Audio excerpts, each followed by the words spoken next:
أعوذ بالله من الشيطان الرجيم بسم الله الرحمن الرحيم إني آمنت بربكم فاسمعون. நிச்சயமாக நான் உங்களின் இறைவனை ஏற்று நம்பிக்கை கொண்டிருக்கிறேன், எனவே நான் சொல்வதை கேளுங்கள் என்று அவர் கூறினார். அந்த நகரத்தின் ஓரத்திலிருந்து விரைந்தோடி வந்து அந்த கிராமத்திற்கு வந்திருந்த அந்த ரசூல்களை பார்த்து கூறிய அவர்தான் இச்சொற்களை கூறினார் என்று நாம் இதை சொல்லலாம். அவர் இப்படி கூறியதாக எடுத்துக்கொள்ள முடியும்: நான் உங்களுக்கு உதவ வந்தவன், இங்கே நான் இவர்களிடம் கூறியதை நீங்களும் கேளுங்கள். இந்த ஈமானிய ஆதாரத்தின் மீது நானும் வழிபட்டு நிற்கிறேன் என்பதற்கு நீங்கள் எனக்கு சாட்சியாக இருங்கள். இப்பணியை செய்ய எனக்கு யாரும் கட்டளையிடாத போதும், என் மீது அதற்கான கடமை ஏதும் இல்லாத போதும் நானாகவே முன்வந்து இதை செய்கிறேன் என்பதை நீங்கள் காணுங்கள்.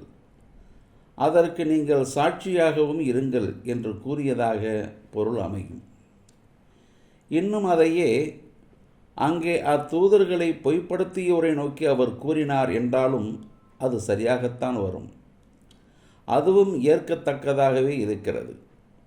அதன்படி அவர்களை பார்த்து, நீங்கள் அல்லாஹ்வை மறுத்த போதும் அவன்தான் உங்கள் இறைவன், உங்களுக்காக நான் அந்த இறைவனின் இறைத்தன்மையை எடுத்துரைக்கிறேன். அந்த இறைத்தன்மையின் மதிப்புமிக்க வல்லமையில் நானும் நுழைந்து அவனை ஏற்றுக்கொண்டிருக்கிறேன், எனவே நான் சொல்வதை கேளுங்கள் என்பதாக இதற்கு பொருள் அமையும். நான் உங்களுக்கு எடுத்துரைத்த இந்த விஷயத்தை நீங்கள் கேட்டுக்கொள்ளுங்கள். அதனால் உங்கள் தரப்புக்கு எடுத்துரைக்க வேண்டிய கடமை எதுவோ அதை நான் நிறைவேற்றிவிட்டேன். இனி நான் சொல்வதை கேட்டுக்கொள்ளுங்கள். நான் உங்களுக்கு எடுத்துரைக்க மட்டுமே செய்கிறேன், உங்களை ஏமாற்றவில்லை, மோசடி செய்யவில்லை, வேறேதும் தவறாக சொல்லிவிடவும் இல்லை என்பதை புரிந்து கொள்ளுங்கள் என்று கூறியதாக அவரின் வார்த்தைகள் அமைகின்றன. அடுத்து, கீல் அதுகுலில் ஜன்னா கால யா லைத கௌமி யஅலமூன், சொர்க்கத்தின் நுழைவீராக என்று அவரிடம் கூறியபோது அந்த சொர்க்கத்தை கண்டு வியந்து போன அவர், என்னுடைய சமூகத்தினர் இதை அறிய வேண்டுமே என்று கூறினார். என் இறைவன் என்னை மன்னித்து விட்டதையும் இன்னும் என்னை கண்ணியப்படுத்தப்பட்டவர்களில் ஒருவனாக ஆக்கி இருப்பதையும் அந்த மக்கள் அறிய வேண்டுமே என ஆதங்கத்துடன் கூறினார். ஏதேனும் ஒரு விஷயத்தை சொல்லும்போது அதை இன்னவர் சொன்னார் என்று தெளிவாக கூறினால் அதை கூறியவர் யார், அவர் சொன்னால் அதன் தரம் எப்படி இருக்கும் என்பதெல்லாம் அதிலேயே தெரிந்துவிடும். அதுவே கூறப்பட்டது, சொல்லப்பட்டது என்று பொதுவாக சொல்லும்போது யாரால் அது சொல்லப்பட்டது, சொன்னவர் யார் என்று குறிப்பு ஏதும் இருக்காது. சொன்னவர் யார் என்று அறிய முடியாது.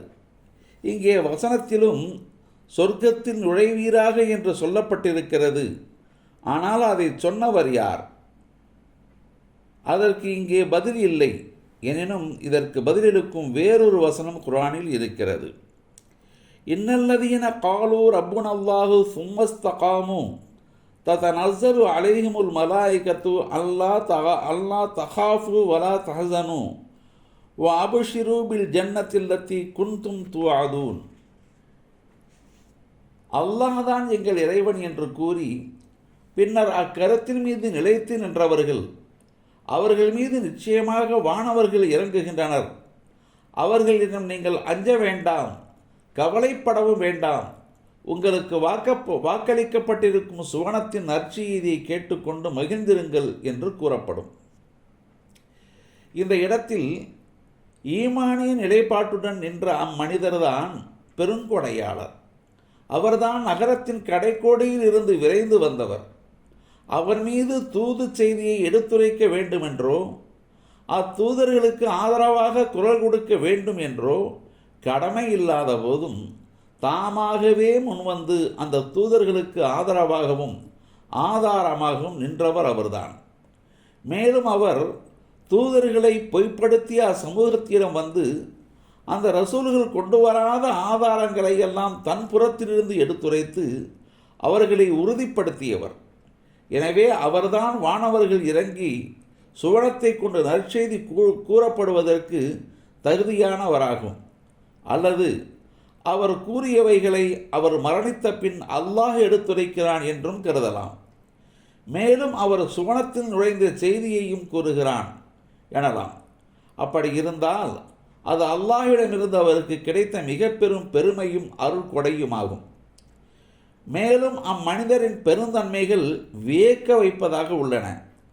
அல்லாஹ் அவரை சொர்க்கத்தில் நுழைந்து கொள் என்ற போதும் அவர் உள்ளே நுழைந்த முக்கியமான அந்த தருணத்தில், உள்ளே நுழைந்த அந்த தொடக்க நிலையிலேயே அவர் நடந்து கொண்டவைகள் வியப்பின் உச்சமாகும். சுவனத்தில் நுழைந்த அவர் தனக்கு அங்கு கிடைத்த இந்த பெரும் பேற்றை நினைக்கவில்லை. அந்த சொர்க்கத்தில் அவர் கண்ணெதிரே பறந்து விரிந்து நிறைந்து கிடக்கும் நியமத்துகளை கூட பார்க்கவில்லை. ஆனால் அவர் எண்ணம் அந்த நேரத்திலும் தனது சகோதரர்களை நோக்கி சிறகடித்து பறக்கிறது. தனது சமூகத்தின் நினைவு வந்து விடுகிறது.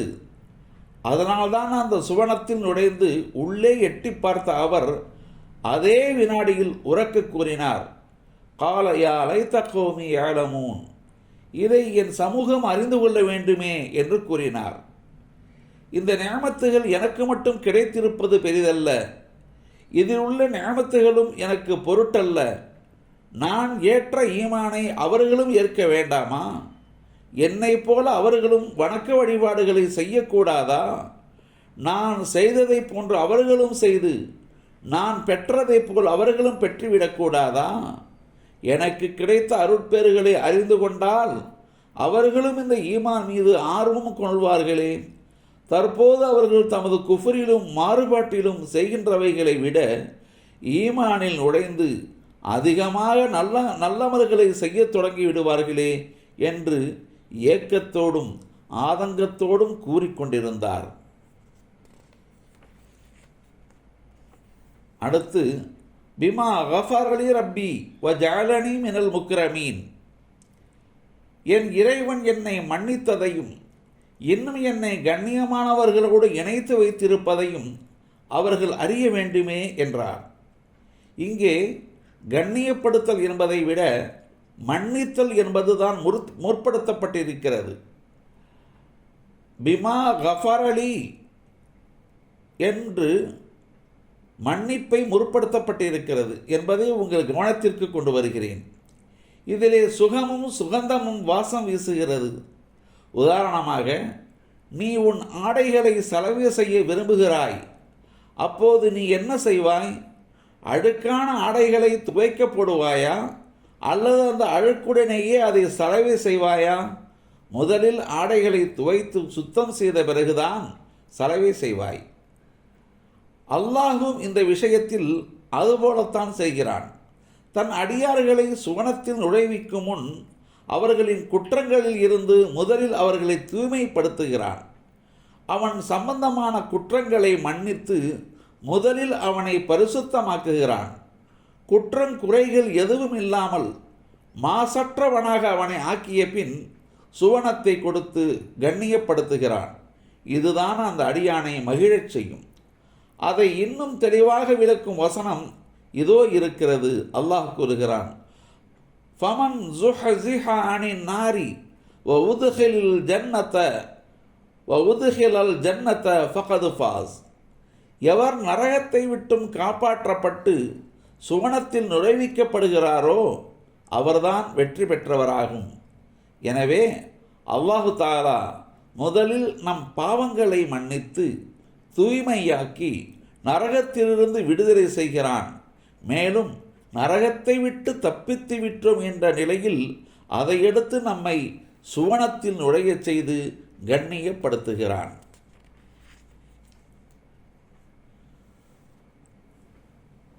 வமா அன்சல்னா அலா கௌமிஹி மின் பாதிஹி மின் ஜுன்திம் மினஸ் ஸமாஇ வமா குன்னா முன்சிலீன் இன் கானத் இல்லா ஸைஹதன் வாஹிததன் ஃபைதாஹும் ஹாமிதூன். அவருடைய மரணத்திற்கு பின் அவருடைய கூட்டத்தினர் மீது அவர்களை அழிக்க வானத்திலிருந்து எப்படையையும் நாம் இறக்கி வைக்கவில்லை. அப்படி நாம் இறக்கி வைக்கும் தேவையும் நமக்கு இருக்கவில்லை. எனினும் ஒரே ஒரு சப்தத்தை தவிர அந்த சப்தம் கேட்டவுடனேயே அவர்கள் அனைவரும் எரிந்து சாம்பலாயினர் என்று அல்லாஹ் கூறுகின்றான். இந்த இரு வசனங்களின் போக்கும் நமக்கு என்ன விளங்கத் தருகிறது என்றால், நரகத்தின் கடைக்கோடி ஓரத்திலிருந்து விரைந்தோடி வந்த அவரையும் அவர் ஆதரித்து குரல் கொடுத்த அத்தூதர்களையும் அக்கூட்டத்தினர் கொன்றுவிட்டனர், அல்லது அவர் இயற்கையாகவே மரணமடைந்து விட்டார் என்பது இங்கே விளங்குகிறது. அதுவரை காத்திருந்த அல்லாஹ் அதன்பின் முதலில் அவர்கள் 3 தூதர்களையும் பொய்யாக்கியதற்கான தண்டனையை வழங்குகிறான்.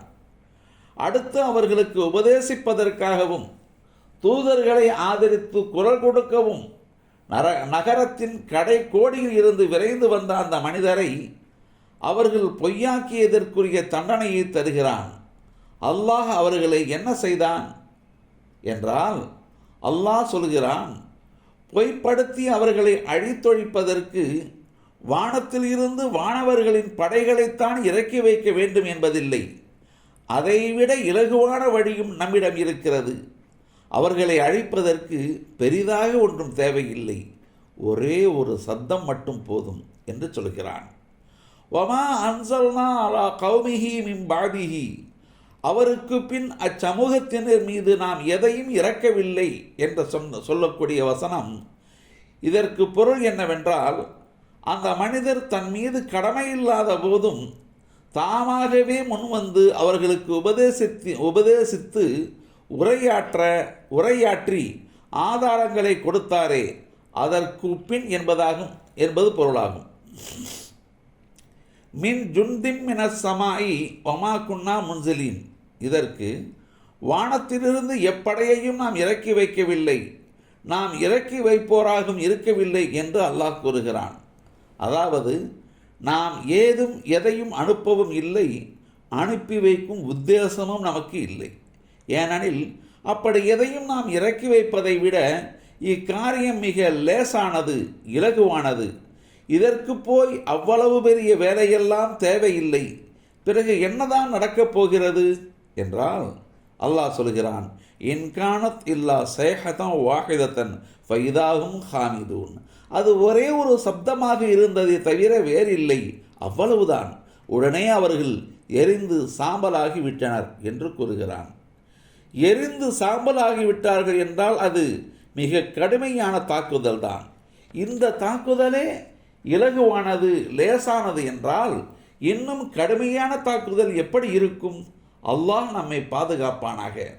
ஏன் அந்த அளவுக்கு கடும் தாக்குதல் தொடுக்கப்பட்டு இருக்கிறது என்றால், அவர்களெல்லாம் தமது இறை நிராகரிப்பை மனமகிழ்ந்து கொண்டாடி கொண்டிருந்திருக்கின்றனர். அதை சுட்டிக்காட்டி தவிர்த்து கொள்ளுமாறும் சத்தியத்தை ஏற்றுக்கொள்ளுமாறும் எடுத்து கூறிய தூதர்களை வெறுத்தும் கோபப்பட்டும் எதிர்வினையாற்றி கொண்டிருந்திருக்கின்றனர். அதன்பின் அந்த ரசூலுக்கு உதவியாக வந்து பேசிய அம்மனிதரையும் துன்புறுத்தியுள்ளனர். அதனால் அல்லாஹ் இந்த குற்றங்களுக்கு ஏற்ற தண்டனையை வழங்க முடிவெடுத்து தீயினால் கரித்து சாம்பலாக்கும் தண்டனையை கொடுத்திருக்கிறான்.